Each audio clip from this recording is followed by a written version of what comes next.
বন্ধুরা, মৈনাক চলে এলাম নতুন একটা ভিডিওতে। আজকে এই ভিডিওতে তোমাদেরকে বেশ কিছু সিনেমা সংক্রান্ত আপডেট শেয়ার করব, এছাড়াও একটা গানের রিয়াকশন করব। সবার ফার্স্টে তোমাদেরকে অনুরোধ করব, চ্যানেলে প্রথমবার হয়ে থাকলে চ্যানেলটাকে সাবস্ক্রাইব করে রাখো। তোমাদের যদি ভিডিওটা ভালো লাগে ভিডিওতে একটা লাইক করো, কমেন্ট করো।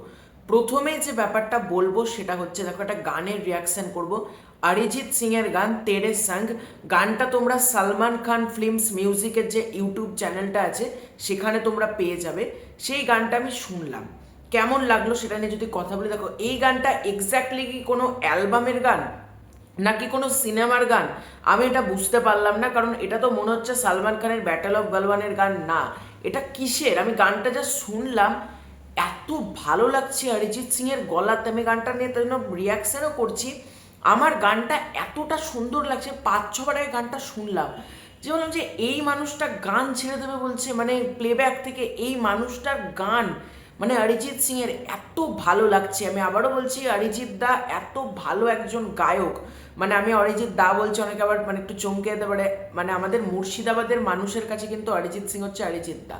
এবার অরিজিৎ দার গান এত সুন্দর লাগছে, এবং তা আবার সালমান খান ফিল্মসের মিউজিক চ্যানেল। আমি একটু দেখে খুব ভালো লাগলো যে সালমান খান অরিজিৎ সিং, এই যে দুজনের মধ্যে একটা মাঝখানে যে একটা মানে দ্বন্দ্ব ছিল এত বছর, সেটা টাইগার 3 থেকে ভেঙে গিয়েছে, এবং সম্পর্কটা যে এতটা ভালো হয়েছে সেটা দেখে খুব ভালো লাগলো।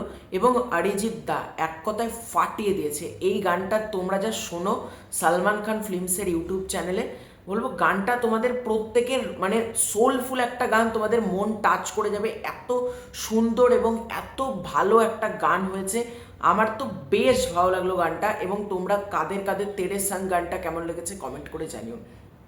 এর পরবর্তীতে যদি সিনেমা সংক্রান্ত আপডেটসে আসি, প্রথম আপডেটটা হচ্ছে বাইক অ্যাম্বুলেন্স দাদাকে কেন্দ্র করে, অর্থাৎ করিমুল হক ওনার বায়োপিক আসতে চলেছে, যেটা 14ই অগস্ট স্বাধীনতা দিবস উপলক্ষে মুক্তি পাচ্ছে।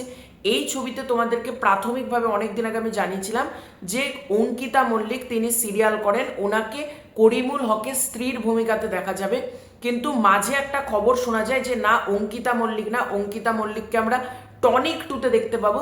অঙ্কিতা মল্লিক বাইক অ্যাম্বুলেন্স দাদার কোনো অবস্থাতেই পার্ট হচ্ছে না, তার পরিবর্তে রুক্মিণী মৈত্রকে আমরা দেখতে পাবো। তবে এখন যেটা লেটেস্ট আপডেট, রুক্মিণী মৈত্র এবং অঙ্কিতা মল্লিক দুজনেই কিন্তু এই ছবিতে থাকতে চলেছে, এরকমই কিন্তু মিডিয়া রিপোর্ট সাজেস্ট করা হচ্ছে।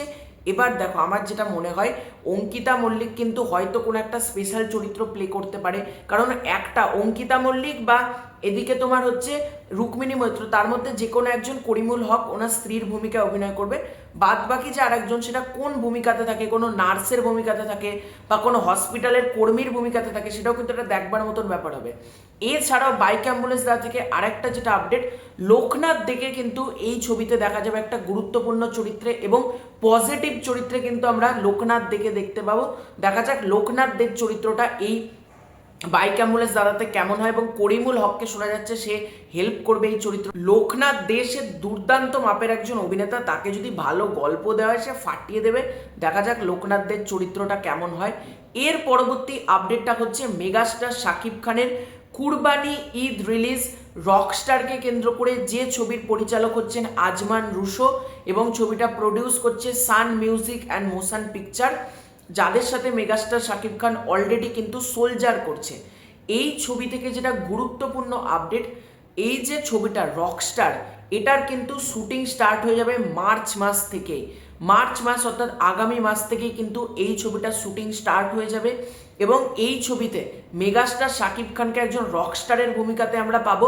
তার জন্য মেগাস্টার শাকিব খানের লুকে সামান্য কিছু চেঞ্জ করতে হবে। প্রিন্সেস শুটিং একবার শেষ হবার পর মেগাস্টার শাকিব খান তার লুকে সামান্য কিছু বদল আনবেন, তারপরে কিন্তু রকস্টারের কাজে নেমে পড়বেন। এবং রকস্টার, তোমরা ভাবো না, মেগাস্টার শাকিব খান গিটার হাতে যদি এরকম থাকে, আর চুলটা তো অলরেডি প্রিন্স থেকেই তার বড়, কি মারাত্মক লাগবে। এবং মেগাস্টার এত হ্যান্ডসাম, আমি তো দেখার জন্য খুব এক্সাইটেড, বিশেষ করে রকস্টার ভূমিকাতে।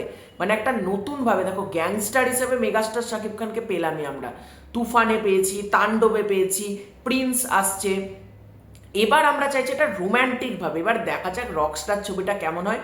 কুরবানি ঈদে ছবিটা আসছে, আমি এই ছবিটাকে নিয়ে মারাত্মক এক্সাইটেড। মার্চ মাস থেকে এই ছবিটা শুটিং শুরু হয়ে যাবে।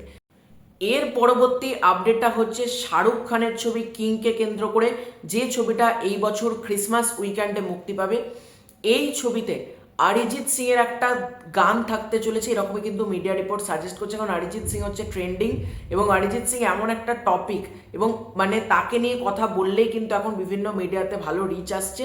তো কিং ছবিতে কিন্তু অরিজিৎ সিং এর গান আমরা পেতে চলেছি এবং বলা হচ্ছে শেষ ছবি কিন্তু অরিজিৎ সিং এর কিংই হতে চলেছে। দেখা যাক কিং ছবিতে শাহরুখ এবং অরিজিৎ দা এনাদের কম্বিনেশনটা কেমন হয়। এর পরবর্তী আপডেটটা হচ্ছে ক্রিস 4কে কেন্দ্র করে। ক্রিস 4 থেকে যেটা লেটেস্ট আপডেট সেটা হচ্ছে ক্রিস 4-এ কিন্তু আমরা আবারও প্রিয়াঙ্কা চোপড়াকে পেতে চলেছি এবং ইয়াস রাজ ফিল্মের মানে প্রাথমিক প্ল্যানিং হচ্ছে 2027 সালেই কিন্তু এই ছবিটাকে মুক্তি দেওয়ার জন্য। দেখা যাক 2027 সালের কোন সময়ে ছবিটা মুক্তি পায়। তবে আমার মনে হচ্ছে 2027 যতই মিডিয়া রিপোর্টস বলুক না কেন, ছবিটা কিন্তু 2028-এ মুভ হবেই। 2027-এ আসার তো কোনো চান্সেস লাগছে না। তো তোমাদের এই পুরো এন্টায়ার বিষয়টাকে নিয়ে কি মতামত কমেন্ট করে জানিও। চ্যানেলে প্রথমবার হয়ে থাকলে চ্যানেলটাকে সাবস্ক্রাইব করে দিও। খুব শীঘ্র দেখা হচ্ছে নতুন কোনো ভিডিওতে, ততক্ষণের জন্য।